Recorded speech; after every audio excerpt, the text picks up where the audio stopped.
Yeah, Wednesday. What's up, everybody? Wednesday morning, and welcome to today's edition of the Daily Market Commentary. I'm your host, Chuck Fulkerson. Hope everybody had a great trading day yesterday as we are down a little bit this morning, down about 85 points in the S&P. So taking a bit of it on the chin this morning as we're seeing our upward momentum starting to slow. We spoke a little bit about that yesterday. Two real quick announcements. Number one, don't miss our Traders Army Summit as we have our full day trading summit tomorrow. It's going to be an awesome opportunity to rub elbows with some great traders. If you've not already registered, we've got a few seats remaining. Go to tradersarmy.com/. Trader Summit, and you will be able to join our Trader Summit. I think it'll be a great time. Second thing is that if you are watching the Daily Market Commentary today on my personal YouTube page, this is going to be the last day that we do it. It's moving over to the Traders Army YouTube page only. So go to tradersarmy.com. Go to youtube.com/tradersarmy to subscribe to make sure that that's the page that you're watching it on, or you can always catch it every day at Traders Army. Okay, let's go ahead and dive in. So looking at ES today, down 3%, we are seeing a lot of basing right now at an area where, frankly, we anticipated that a lot of basing would occur.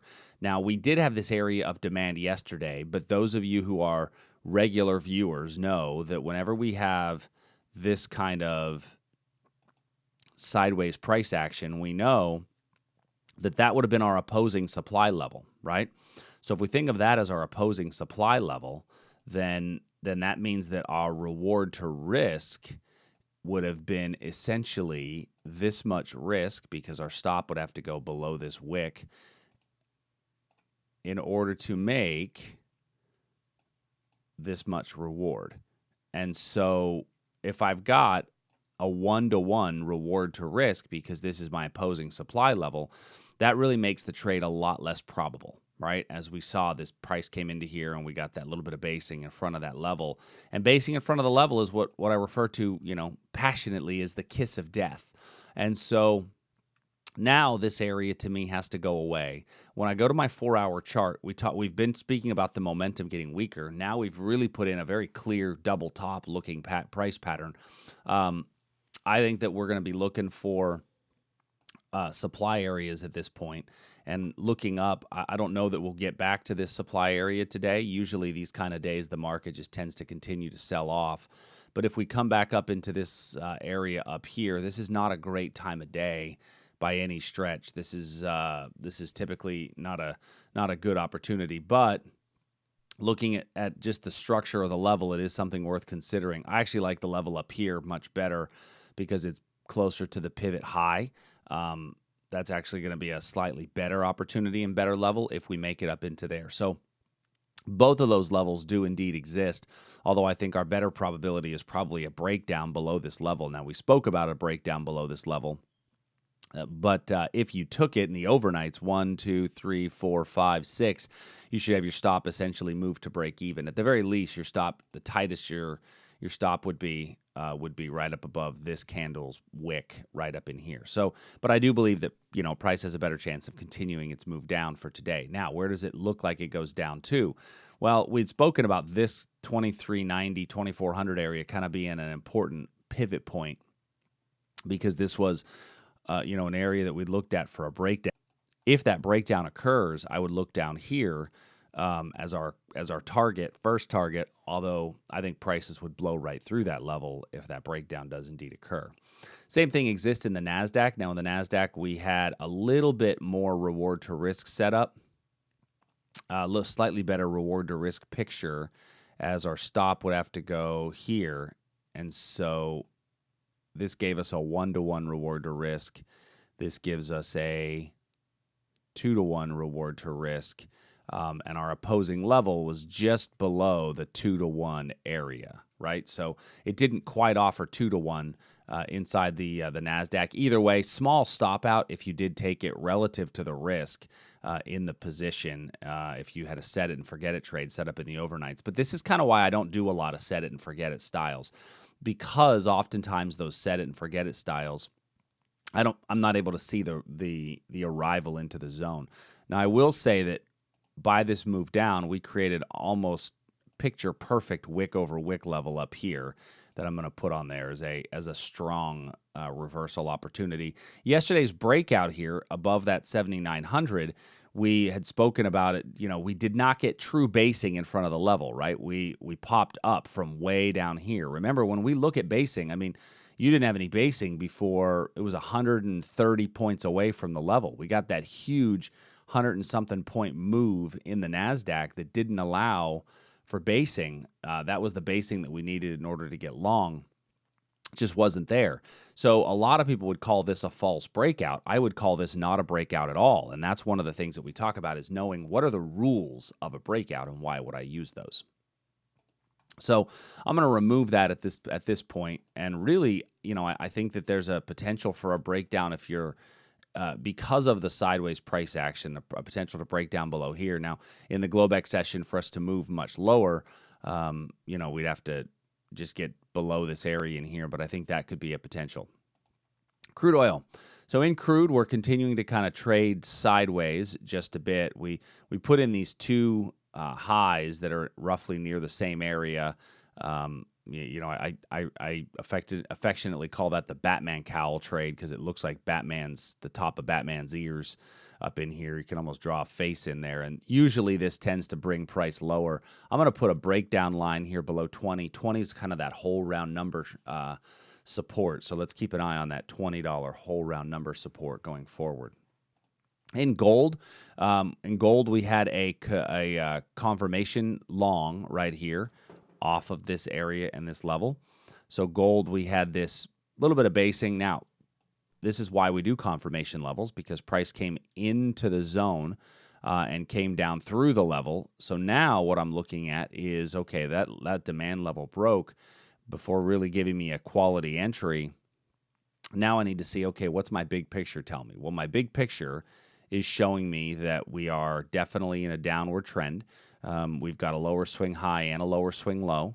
As we've gotten, once we got below this line, we actually entered into lower swing low territory. So now I'm looking for reversals or breakouts to the downside. So at this point, I think that we are getting actually a nice 4-hour rollover where I think that we could see price continuing to move down. If we give you a good opportunity for basing somewhere in this level, I would look to that. We may get a little bounce off of this zone because this is a nice little demand zone. But I think that ultimately this is where I'd start looking for a basing area. I don't have a line that's worth drawing as of yet because, frankly, I don't have a good setup at this point. We're just going to hold off for now and wait on any of those levels. All right, looking over to our currencies. Now, yesterday we talked about the fact that the currency markets were all slowing in momentum a bit as we were gaining a little bit of strength in the U.S. dollar. And all of our currency trades have kind of acted very similar. So looking here at the ZN, which was our 10-year note, looking at this one yesterday morning, we had identified this area. If we got a breakdown below it, we did not, because we just got a touch and a move away. That level's still very valid, and I still want to keep it in play. I wasn't looking at any shorts because we're just about near that all-time high inside of these bonds, and so I want to stay away from looking at shorts at this kind of a market condition. We could get a breakout to the upside. You do have a little bit of room on an upside breakout above this area, provided that I get a bit more basing a little closer to the level. The basing if this basing here to me is not close enough to the level. I need my basing to occur somewhere up in this region, very close to the level for that basing to really, really matter and really count. In the Aussie, so in our Aussie dollar, we did get a confirmation entry on our long. Remember, this was the touch and go level. We then switched this to a confirmation. Now, the downside of this confirmation entry is that even if this confirmation entry works, this right here is my opposing zone. So my reward to risk ratio is very, very weak because of the basing inside the level and the 6-candle rule, right? So if you did take this, you're closing in on the 6-candle rule. I want to look down here to say, okay, what about a breakdown? Because if we break down from here, I think there's room for price to keep moving down. In the euro, so our euro level, we're rallying up. We did get a little move away in the euro. The second time in, we kind of based around, not enough for a stop out, but definitely for a 6-candle rule, and we're continuing to trade down on the euro as well. So we got a little move out of that supply level, probably a good 2-to-1 out of that zone. The next leg down looks to be prices continuing their downward move on a 4-hour chart. We have lower swing lows and lower swing highs. We're coming to 4-hour demand right in here, which may give us a bit of a pop, which I'm thinking gets you an opportunity to get short. And I would look on a 15-minute chart to this area right up in here for a potential 15-minute zone. And remember, it's 15 minutes, so we changed the color on that one. All right. Next, the Canadian dollar. So our Canadian dollar, this is frustrating. Price came super close to the level and then moved away. Now, once we get super close to the level and move away, we typically convert those to confirmation entries. Well, we came back into the level the second time and got a little bit of a move away and then a very quick stop out. And this was a very, very quick stop out that literally came up, hit just a tick above this zone, for price then to reverse and come back down in the overnights. And our anticipation was that prices would continue to head lower. I just thought that that level would hold a bit better. So those kind of things happen. We've got a couple of levels in there. Now I've got this area in here. This is, once again, not a great time of day. It corresponds with the S&P level. Matter of fact, if you go to a 15-minute chart in the overnights, you know, these levels here are a bit cleaner, but not really, because they're kind of retests of one another. So I think that we're waiting on a good breakdown trade at this point for price to give us another entry criteria. Great British Pound and Japanese Yen. Looking at the pound, we have a breakout area above this 2503. I think that level still stands, although the pound is very much trading sideways. Makes me wonder what's going on in the news that's going to do some sort of a stimulus for their currency with the British pound. You know, they've had a fairly wild ride of the currency as of late, with this huge rip down followed by this huge rip up. But when I look at the daily chart and I look at the rip back up, if I just take this big move and I look at the Fibonacci's, I'm going to throw some fibs on there.